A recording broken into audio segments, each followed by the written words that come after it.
In this section, we're going to use the model of supply and demand we've developed to explore what happens when we experience shifts in the supply or demand curve.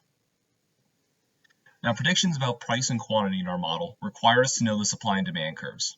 Typically, in the real world, we know the price and the quantity that goods are being sold at, but we do not know the curves that generate them. It's impossible to estimate them in real time. Despite that, the power of the supply and demand model is its ability to predict directional changes in the price and quantity traded. So we may not know the demand curve and the supply curve themselves to estimate what the exact change is going to be in the real world, but we will know the directional change. We will know that price will decrease or quantity will increase. Now let's dive in with an example of a shift in the supply curve. The figure on the right is a graph that shows the market for smartwatches before Apple enters the market. When Apple enters the market, more smartphones are being supplied at any given price. So we experience a shift in the demand curve, an increase from S1 to S2. Now in response, the equilibrium price is going to drop from P1 to P2, and the equilibrium quantity is going to rise from Q1 to Q2. As the price drops, and as the supply curve shifts to the right and the price drops, the quantity demand is going to move along the demand curve from where it crosses the first supply curve to where it crosses the second supply curve. How much will the price fall? How much will the quantity rise? Right now, we cannot say without knowing more information.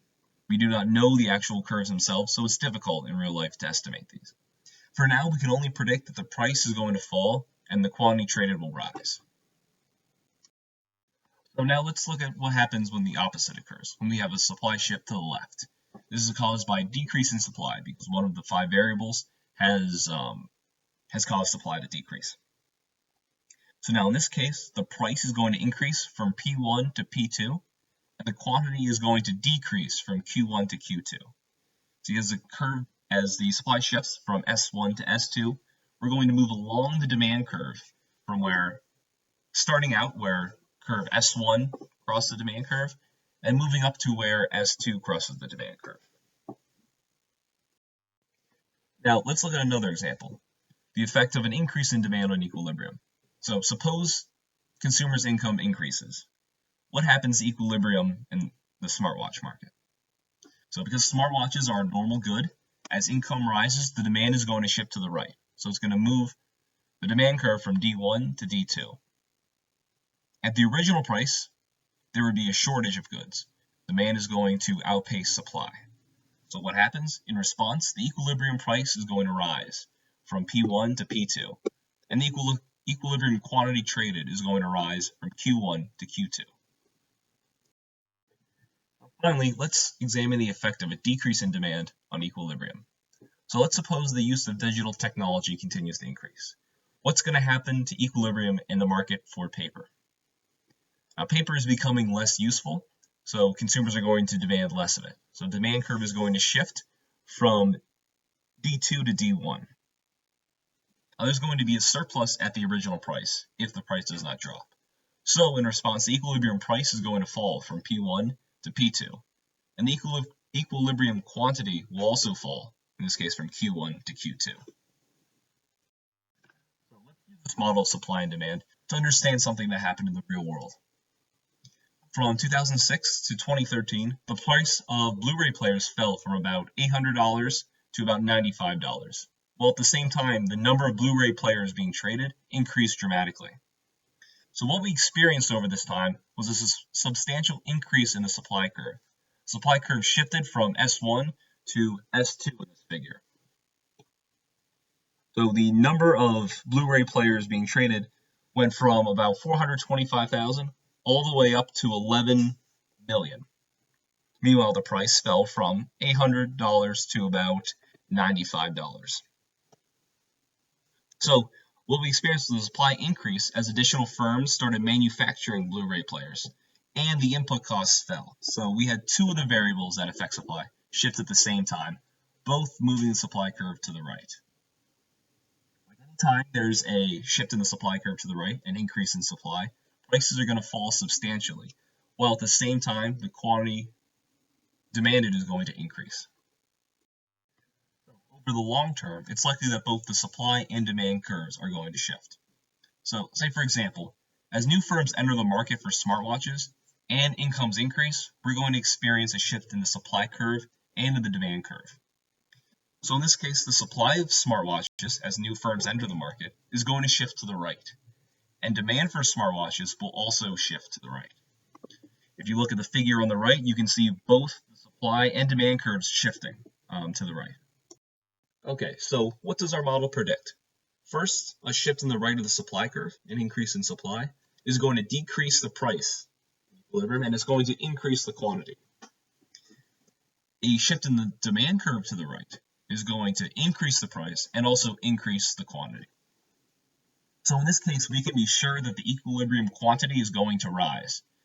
That both a shift to the right in the demand curve and a shift to the right in the supply curve will increase the quantity traded.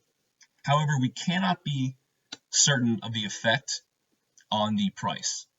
We have supply, an increase in supply, which is going to decrease the price, and an increase in demand, which is going to increase the price.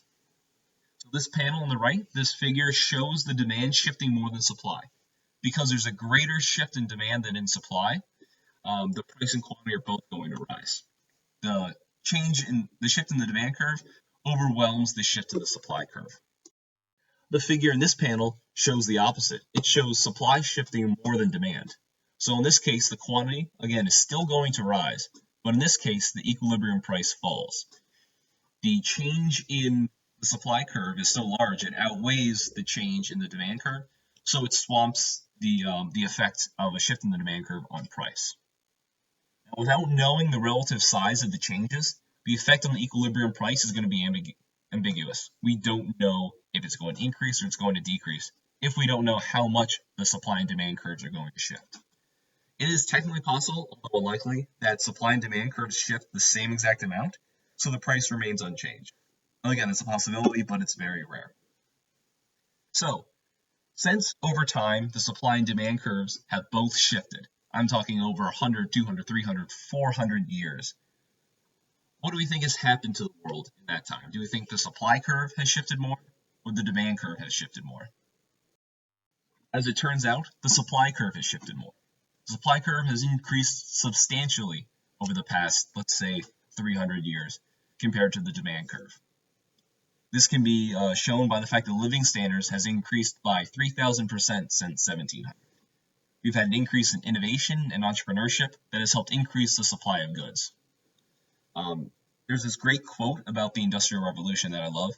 That the beauty of the Industrial Revolution was not making a queen a million silk stockings, it was providing stockings that a million stock girls could afford. So what happened over this time is the prices of goods have dropped substantially. That how much time you have to work in order to take that money and buy those goods has decreased substantially over the past several hundred years. Now, at the end of this course, we're going to dig into the Industrial Revolution, the causes of why the world has become so rich in the past 300 years, when we have spent the rest of human history basically living in abject poverty. This is just a little bit of a preview to try to explore shifts in the supply and demand. Again, I'm going to end this presentation with a quick note about the proper terminology to be using. So, suppose an increase in supply occurs. At this point, we know that the equilibrium quantity will increase and the equilibrium price will decrease.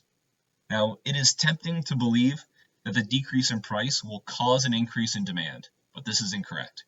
The decrease in price will cause a movement along the demand curve, but not an increase in demand.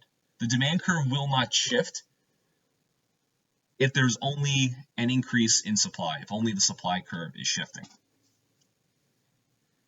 Why is this the case? This is because the demand curve already describes how much goods consumers want to buy at any given price. When the price change occurs, we just look at the demand curve to see what happens to how much consumers want to buy. The demand curve already tells us what it's going to be if the price changes. In this case, the price is changing because of a shift in the supply curve. So we don't say that once there's a shift in supply because of a change in one of these variables, that the demand curve is going to shift as well. We just experienced a movement along the demand curve.